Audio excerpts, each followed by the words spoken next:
रिश्तों की फिक्र करना छोड़ दें, क्योंकि जिसने जितना साथ निभाना है उसने उतना ही साथ निभाना है। कभी कभी दुआएं हमारा नसीब नहीं बदलती, बल्कि हमारा दिल अल्लाह के फैसले के मुताबिक बना देती हैं। जिसको हम गरीब समझकर अपनी खुशियों में शामिल नहीं करते, हमारे दुख, तकलीफ और आजमाइश में सबसे पहले हमारे साथ आकर खड़े हो जाते हैं। खुद के लिए ना सही, उन लोगों के लिए जीतो जो तुम्हें हारता हुआ देखना चाहते हैं। अगर कोई तुम्हारी शिकायत करते हुए रब के सामने रो पड़ा, तो कभी सोचा है कि तुम्हारा क्या हाल होगा?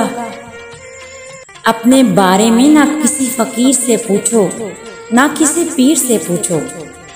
बस आंखें बंद करो और अपनी ज़मीर से पूछो